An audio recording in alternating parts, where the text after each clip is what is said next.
squats and 500 pull-ups per week. But yeah, would I do a challenge like this again? Maybe, maybe not. But if there is a challenge that I've been keeping my eye on, it's the One Punch Man challenge. And that's when you do 100 push-ups, 100 sit-ups, 100 squats, and then a 10-kilometer run every single day.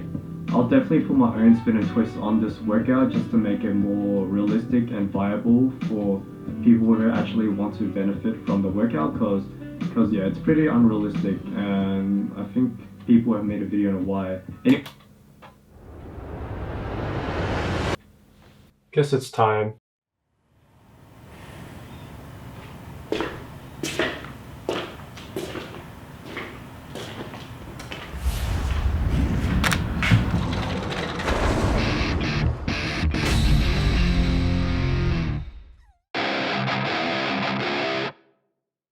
The One Punch Man workout. Does it really work?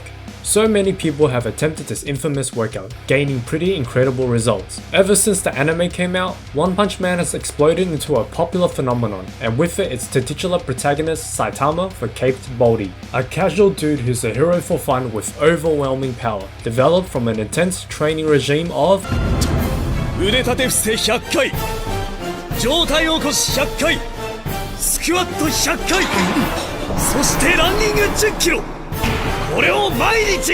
And because your boy still has all this time from being in isolation, and also with the huge guilt of being lazy and not training for 4 to 5 months now on my shoulders, I think it's about time I get back into fitness, and what's a better way to do it than with a challenge. So yeah, I'll be attempting the One Punch Man workout challenge. Though, there are 3 questions that I do want to tackle throughout this video. 1. Does it really work as a proper workout? 2. Is it sustainable to be training every single day as the workout requires? And 3. Is there a better alternative or approach to this training? I've actually not done a proper workout since like April, so before I head into this challenge, I'll be starting off with a 2-week period of doing the workout at 50% of the intensity, just cause I know that I'm probably gonna die if I try to dive right in cold turkey into this challenge. Also, because my isolation period has recommenced for another 2 weeks since August the 4th, I'll be incorporating rope jumping or skipping as a substitute for running because I can't leave my house at all, according to DHHS, and you guys know why. But yeah, according to some articles I found online, apparently 10 minutes of non-stop skipping can be just as beneficial to you as 30 minutes of jogging or running. I actually used to do weekly 5-kilometer runs in the city like years ago, and I remember that it took me around 50 minutes to complete a 5-kilometer run at my slowest speed. So if my math is right, skipping around for 15 to 20 minutes should equate to 5 kilometers of running. Obviously this is not a direct substitute, but it's what I can do within my situation. Today is the 10th of August 2020, and yeah, if y'all see my recent video, then you guys may have figured that I'm currently doing another challenge right now, so I'm doing 2 challenges at the very moment as of today. Anyways, I'm gonna go and do my first day of my warm-up, so let's get it. So, off we go. Instead of doing the warm-up for 2 weeks, I ended up only doing it for 8 days. So it's the 18th of August today, and I just thought I'd give you guys a quick update. So last night I got my results for my most recent COVID-19 test, and turns out I'm negative again. Yeah. So since I can actually start running outside now, I decided maybe I should jump into the actual workout at 100% because why not? And since this is only the warm-up as well, I decided to take some days off training, which I took off on Friday and yesterday, just to make sure my body was fully recovered before going in 100%. And speaking of going 100%, today marks the first day of this 90-day challenge of doing the One Punch Man workout. So let's do this. I'm going to die. So, off we go. Like my previous fitness experiment, this challenge will also be split into 3 phases for 30 days each. Phase 1 will consist of the original One Punch Man workout, 100 push-ups, 100 sit-ups, 100 squats, and a 10-kilometer run every single day. Well, kinda, I'll get to that later. Also, as I was purely testing the workout, I didn't change my diet for this phase. I had around 2 to 3 meals a day as per norm. Sometimes I'd have a banana for breakfast, or an up and go.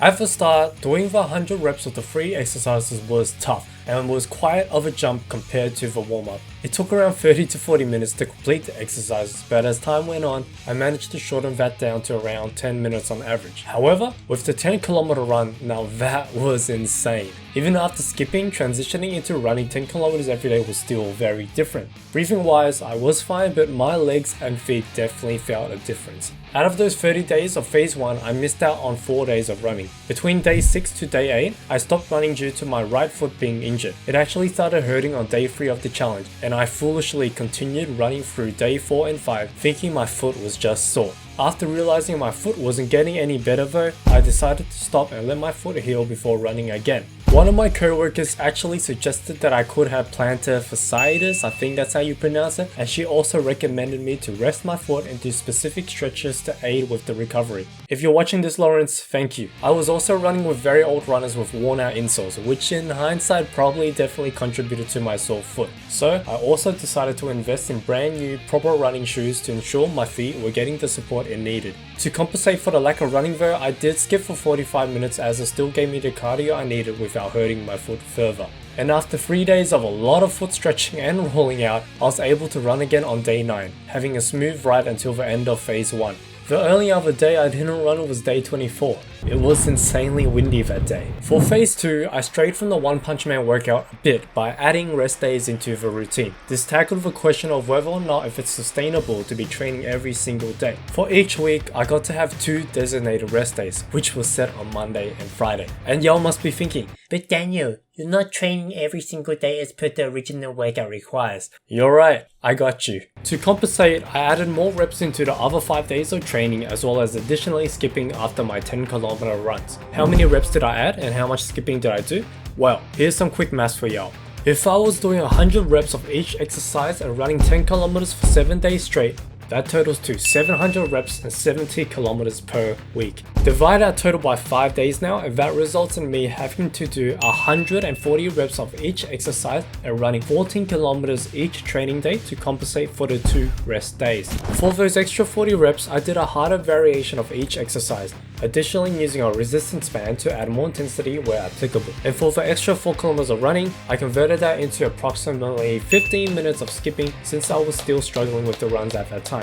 Initially, I'd skip with a 15-minute time on my phone, but halfway through the second phase, I realized I wasn't actively skipping for exactly 15 minutes, since I'd make mistakes and would have to start and stop repeatedly, which ate into the time. So from then on, I just made sure that every time I did have to stop, either when I messed up or needed a short break, I would pause the timer and resume it when I was actively skipping again. Also, for my diet, along with my 3 normal meals, I started taking protein shakes twice a day as well. And that was basically phase 2. So, for a proper full body workout, it's obvious that we need to train all parts of the body. With Saitama's workout, the push-ups, sit-ups and squats focus on our push, core and legs, but there's one thing missing, where's the pull? Our pulling movements includes the muscles in our back and arms, and it is essential that they should be worked on too if you want a proper, well-balanced body. So, we'll be adding a 4th exercise into the workout, body rows or pull-ups for the more advanced. Also, sit-ups aren't the most effective way to train your core, as it really only activates the core and trains more of the hip flexors, not your abs. There are way better exercises that are definitely more fun and effective for your core. Since this training is insanely repetitive as well, you're gonna find yourself plateauing after a while since your body will adapt to the training and stop growing. So, to make sure you're attaining consistent progress, changing up the intensity and variety of the workout will help immensely with your growth. This can include doing different forms of the specific exercise and or adding on extra weight/resistance to the exercise. Even controlling the tempo of your repetitions can help as well. So, for the last phase, here's what we are going to do. We're still going to have the 2 rest days against 5 days of training, as we already know how important recovery is. For the 5 days of training, if we multiply 140 reps to the original 3 exercises, we get a total of 420 reps. Yeah buddy. Add in our 4th exercise and we divide the 420 by 4 exercises now, we are now doing 105 reps of each exercise. Why am I saying we? I'm the one doing this. So, with that in mind, the new routine should include hitting the numbers we just worked out, having the 4th pulling exercise, and lastly, including progressive overload to discourage plateauing. Also, with the cardio, unless your goal is to be some sort of endurance runner or you're training to be part of the military, running 10 kilometers every single day is unnecessary and definitely can lead to overtraining. So for cardio, we're cutting the running down to 5 kilometers, but also adding in 15 to 20 minutes of active skipping. That should be more than enough cardio for the average person and is much more realistic and viable.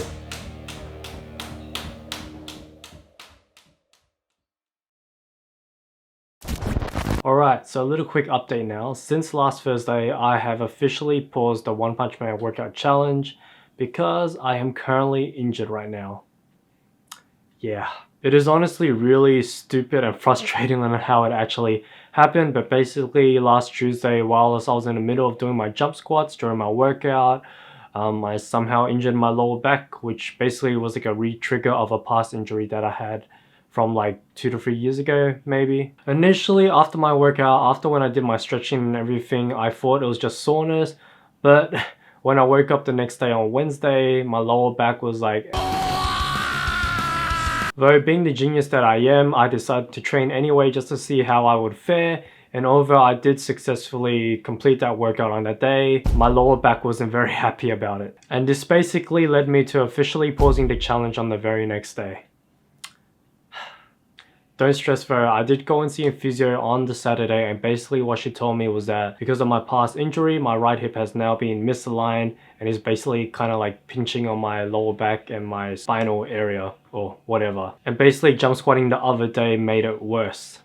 Anyways, the physio did help in relieving a lot of the pain that I was dealing with. She basically tried to like massage and push my right hip back into its original position. And now I just have to take it easy and do the recommended stretches around 3 times a day and see how I go from there. But yeah, since then though, I have noticed considerable progress in my recovery, and as of today, I can like bend over forward without feeling pain.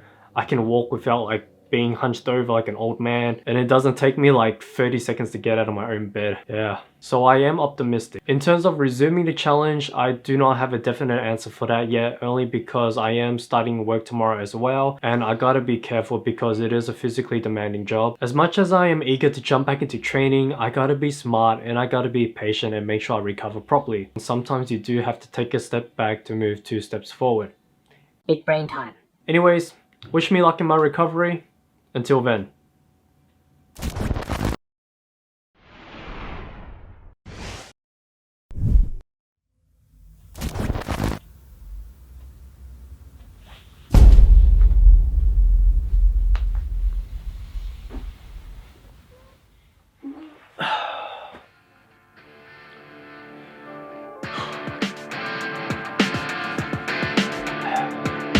So your boy is back. Instead of jumping right back into the original phase 3 training, I changed things up a bit by starting off lighter just to see where my back was at, and then progressed into heavier loads as time went on. As you guys may recall, I was originally at 64 days into the challenge already, but since I wanted to complete phase 3 properly without any breaks, I reset it back to day 60. With my last 30 days, I split it into 3 segments of 10 days, each segment increasing with difficulty. And this is how my last 30 days went down.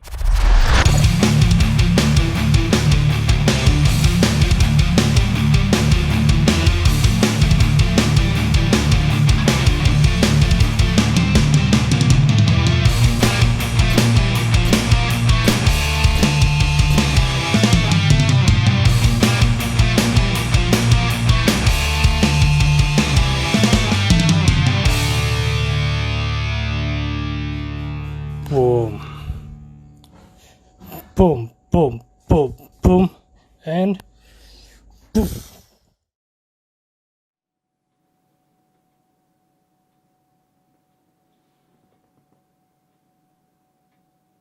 Well, today is the 3rd of January 2021, so Happy New Year! I actually wanted to record this segment earlier, but the holiday season's got a little bit hectic for me, so here we are around 2 weeks after the challenge has ended. Enough about that though, I'm sure you guys are keen to see how my body has progressed throughout this challenge, so let's get to it. Also, just wanted to add that all these progress shots have been taken with a body pump, and I also tried to recreate the same lighting conditions with each clip. I wanted to have the most realistic and honest comparison as possible. No fancy gimmicks or bullshit to exaggerate my results. Alright, so this shot was taken 3 days into my warm-up. As you can see, since my last workout challenge, my body has gotten quite smaller. Definitely less muscle and a bit more fat. This is a result of no proper diet or training for almost half a year. After my first 30 days of doing the original One Punch Man workout, I gained back a bit of muscle from my training. Though, due to overrunning every day and not changing my diet that much, my body pretty much remained the same. After implementing rest days during phase 2, my body finally had a chance to properly recover and regrow. I also increased my meals per day by 1, so I started putting on a bit more mass. So, surprisingly, my body maintained somewhat of the same shape post-injury. Of course, this was around the same time when I started working again, and because of my job, I still maintained a high level of physical activity despite not training. I actually tracked the amount of average steps I was taking while I was working, and on average, I was doing around 16,500 plus steps. That's equivalent to almost 12 kilometers per day. Yeah. Alright, and this is the final results of my training. I know, some of you guys were expecting a much crazier transformation, but this is the reality.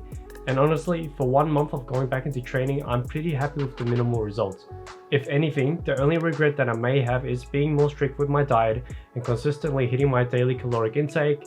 I would have put on a bit more mass, but knowing how much my energy was burning anyway, I don't think it would have made much of a discernible difference within the short span of 1 month.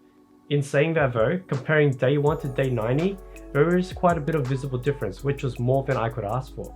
Oh, and this was the most recent progress shot that I took. Between this shot and the shot I took right after my challenge, I still continue training 2 to 3 times a week and also use this time to catch up on the full 10km runs that I missed out on during phase 1. So, at this point, it was safe to say that I managed to fully complete the challenge despite my injuries. Woo! So yeah, that was the physical results of the challenge. Now, let's get to answering those 3 questions I proposed before starting all of this. Question number 1, does it really work as a proper workout? Well, if you just want to work on your fitness, build up a little strength, a little cardio and endurance, then sure. So timeless workout can suffice as a proper workout for those reasons. Obviously, if you're a beginner, definitely work your way towards doing the 100 reps and the 10km run. Don't just jump right into it. Maybe start with 50% of the training like I did, then slowly build up every single week afterwards. Whilst you are working towards full intensity, do ensure that you are maintaining good form and you shouldn't run into much issues. I'd also say that this training could be useful for those who are looking to shed off some weight and slim down just based on the amount of calories that you burn through the 10km runs. In saying that though, if you are looking to put on some mass and build muscle, then this training is definitely not the most optimal way to go about it. This regime is unfortunately not focused on strength training, nor does it incorporate progressive overload. 2 very important factors for building muscle. And all that running means you're gonna be eating quite a lot in order to maintain a caloric surplus. So, in a general sense, the One Punch Man workout can be considered a proper workout depending on your goals. Question number 2.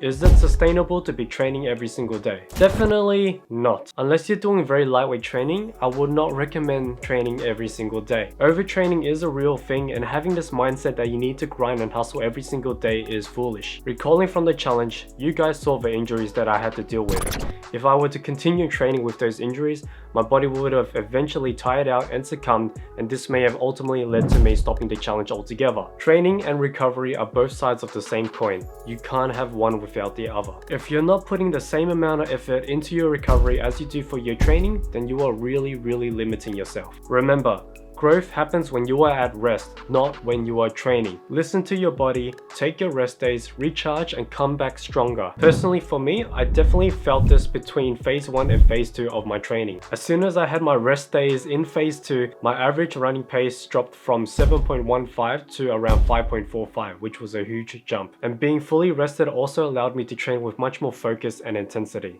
It's not fun forcing yourself to train while your body is still feeling tired and sluggish. You underperform, which leads to diminishing results in your gains. So, from my experience with this challenge, I do not think it is sustainable to be training every single day. However, if you plan to do the original One Punch Man workout and train every single day, make sure you do have a good routine for recovery. Even though I was training almost every single day during phase 1, I made sure I took the effort to recharge and recuperate my body as much as possible as well. I literally was stretching out my body 3 to 4 times a day, every morning and night, and also before and after my runs. I was also rolling out my body with my massage ball and foam roller twice a day. It really helped. So yeah. Rest. Alright, final question number 3. Is there a better alternative or approach to this training? I would say yes, and I think my training regime in phase 3 was a good example of that. Like mentioned before, for a basic full body strength/endurance training regime, the One Punch Man workout was lacking in 3 areas. 1. having a dedicated exercise for your pulling muscles. Although the One Punch Man workout does train your push, core and legs, there's not really much love for your pull. You can't really say you train full body if you're not actually training every single part of your body. Duh. Implementing an exercise like the body rows or pull-ups is a great addition to the training regime and will help you prevent muscle imbalances within your body. The second area that the One Punch Man workout lacks is 2. Having dedicated rest days to optimize growth and recovery. We've already covered this earlier though, so we're just gonna jump into the final area on what the One Punch Man workout lacks, and that is 3. Incorporating progressive overload to promote continuous gains. At first, when you start doing the One Punch Man workout, there might be a bit of a struggle, or a lot, depending on your fitness level. However, over time, your body is eventually going to get used to the training and you'll be repping out the exercises and running like it's nothing. At the start of my training, it took me almost 40 minutes to complete 100 reps of each exercise. 15 days later though, I was completing the workout under 10. The workout was getting easier and I wasn't seeing much results in return. If you want to keep up your gains and continuously grow, you gotta change the workout and make it harder. You can make it harder by adding resistance through bands or weights and or even do harder variations of the exercises. Have the goal of always training hard. How hard? Harder than last time. So once we've fulfilled these 3 criteria, you end up with a more viable version of the One Punch Man workout. Well, my version anyway. I'm sure actual professionals in the fitness industry could figure out a better version of this training while it's at the same time still sticking to the spirit of Saitama's training. And yeah, that is all I've got to share with you guys. This is my experience with doing the One Punch Man workout for 90 days. Well, kinda. I know heaps of other people have done their own videos about the One Punch Man workout, but in saying that, I hope I did bring something different to the table. I hope it was refreshing and still informative. I'll be honest, I really did not enjoy doing the original One Punch Man workout. I don't think I'll ever do it again. Running 10 kilometers every single day was... Anyways, I just want to add, I don't know why, but I feel like this challenge has changed me in other ways that I didn't expect it to. I'm not saying that I've gained like limitless power and strength because that's just ridiculous, but lately, I definitely do feel different. If you guys have enjoyed this video, feel free to check out my other experimental / challenge videos. Now, if you guys don't mind, I need to go and make a clickbaity thumbnail for this video, so bye.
Get back here, you stupid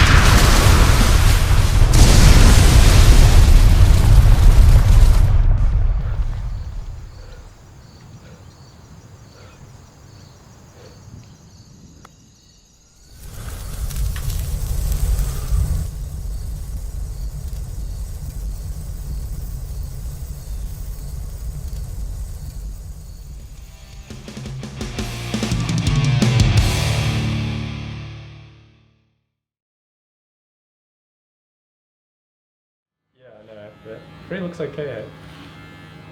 But yeah, this ain't the main event, by the way. We're going all the way for the video. You want to know what commitment is? This is commitment. You hit the like button, leave a comment, and subscribe.